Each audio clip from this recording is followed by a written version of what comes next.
Sasank Joshi. I think he needs no introduction to the audience. The subject is how to deal with polypharmacy in the elderly diabetic hypertensive patient. Over to Professor Joshi, please. So today we are going to discuss a very unique triple drug combination which has been launched in India as a triple drug combination of metformin, SGLT2 inhibitors and DPP4 inhibitors. And this is fundamentally the clinical development and clinical relevance when it comes to the Indian type 2 diabetics. So this is one of the first of its type. And we know that remagliflozin-based regimens is a make in India evidence-based molecule from India as a SGLT2 inhibitor. And we know that in May 2019, we had Remo. In September 2019, we had Remo with metformin.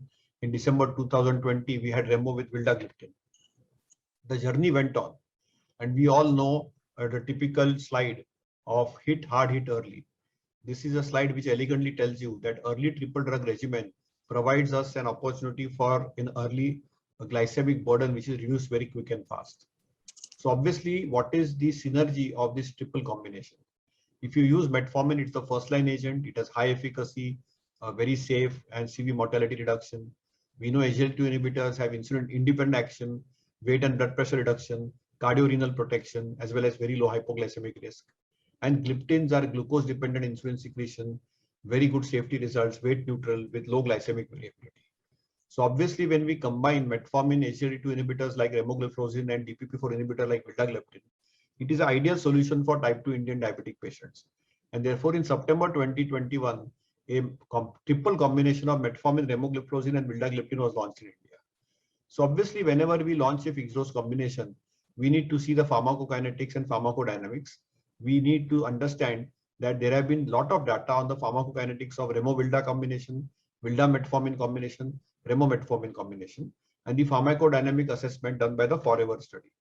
Here you can see the drug interaction in a randomized open label repeat dose 2 sequence crossover study of plasma exposure of remagliflozin with co-administration with metformin. And clearly you can see that the data is very clear that remagliflozin 500 mg BID with metformin 500 mg BID, they does not affect the pharmacokinetic profile of metformin or vice versa.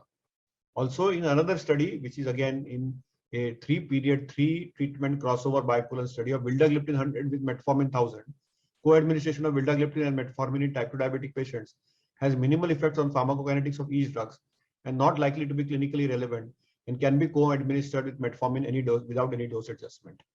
And finally, you can see when we see Remo 100, Vilda 50, it is bioequivalent to reference products in the healthy adult male populations under fed conditions.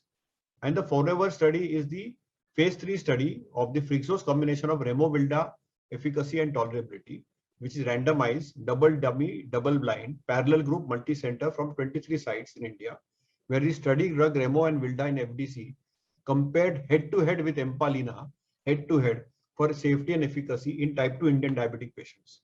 It's a first of its kind study. It was clearly having a run-in period before randomization, and 200 patients each of Remo Vilda versus Empalina were enrolled with people between 18 to 65, stable on metformin, A1C between 8 and 11. And of the screened patients, you can see a standard protocol was followed. They were matched for age, gender, body weight, height, GFR, subgroup analysis for A1C, fasting, and post-prandial baseline. And clearly the data is very clear. Empalina and Remo-Vilda are at par. You can see that there is absolutely no difference in glycemic efficacy. In fact, the blue is Remo-Vilda versus Empalina. And you can see that they are absolutely at par and totally non-inferior as far as the combination is concerned. Also, the mean change of A1C reduction probably is a little more robust with Remo-Vilda compared to Empalina, but again, both are absolutely comparison. The fasting glucose reduction you can see here is clearly seen with both the combinations, and prandial glucose reduction is also clearly seen with both the combinations. And the body weight reduction you can see also is very clearly seen with both the combinations. Blood pressure reduction is probably a little more in the systolic blood pressure with the Remo-Vilda compared to Empalina. And the instances of adverse events are almost at par and comparable.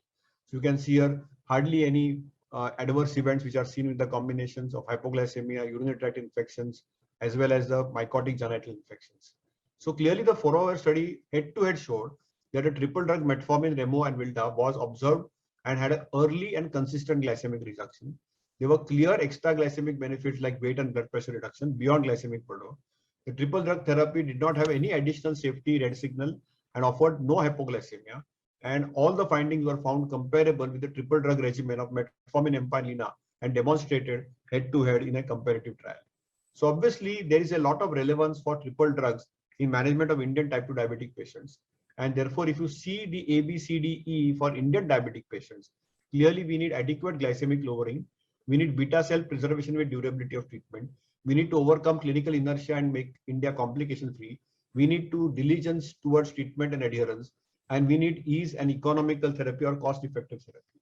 And clearly, when we look at the Indian needs, and if you look at the Indian data, most of our patients are at a A1C of 9 or more than 2% above targets. And if you see the real world evidence, at least the poor glycemic control is seen in more than 3/4 of the cases and microvascular complications in 1/3 of the cases. So obviously, if we use beta cell incretin effects, they are progressively last much before diagnosis of type 2 diabetes mellitus. And therefore, for Indian diabetic patients, we cannot have inertia. We cannot have a step care approach like the WHO approach. We have to hit hard, hit aggressive, and hit early. And therefore, if you see the adherence rates also in the Indian type 2 diabetic patients are poor in best of centers, between 30 and 50%. And obviously, multi-drug regimens are a part of the Indian regimen because they have a multi-pronged attack, not only on early glycemic control, prolonged glycemic control, but they minimize the legacy effects. And multiple agents therefore are required for the octet correction, which is so important. So obviously combination therapy gives you better and faster target reduction, better glycemic control, reduced complications, delayed disease reduction, and better compliance. So convenience, compliance, and cost, all the three are met in the armamentarium of combinations. And obviously when we look at various combinations, you see the efficacy, you see the hypoglycemia risk, the body weight reduction, the safety and tolerability, the cost of therapy. And in that, metformin, gliptin, and SGLT2 inhibitors clearly stand out, and cardiovascular benefits. So clearly you can see that combinations can easily be like a metformin, gliptin, and SGLT2 inhibitors are the order of the day as we go on, and each one of them have their benefits. So better compliance with FDCs, 26% less adherence is easy because there is a single pill will allow that. And also the therapeutic benefit is much user because the A1C drop will be better.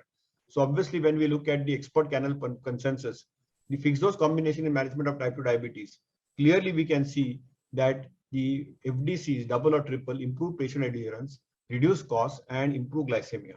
And it is rational. So as long as they have complementary mechanism of action, the pharmacokinetic data is clear cut. There is no additional toxicity. They are a part of a treatment regimen. So differential mechanisms, similar pharmacokinetics, no supra-additive toxicity, and a part of clinical guidance forms the core of a metformin, SGLT2, and DPP4. And you can see very clearly, even if you see the ACE 2020 or 2021 algorithm or the FDA approval for the similar combinations is now very much available. And India has been a lead country in all these complementary fixed dose combinations for last 50 years. So I would like to really tell you that when it comes to an Indian diabetic, and when we are looking at efficacy, safety, and clinical practice, when you're looking at durability, when you're looking at renal, liver, and cardio protection, beta cell production, no cardiac or toxicity or overlapping toxicity, no drug-to-drug interaction, single tablet, single dose, easy, convenient, cost-effective is the way to go with a simple triple drug combination. And for an Indian diabetic, the combination of remogliflozin, vildagliptin, and metformin is a cost-effective option which is now available for our patients, which judiciously we can use in the eligible cases. Thank you for a patient hearing. Thank you, Professor Joshi, for your excellent presentation. Sorry for the audience. We cannot take up any question. Thank you, Professor Joshi, once again. Thank you. Thank you very much.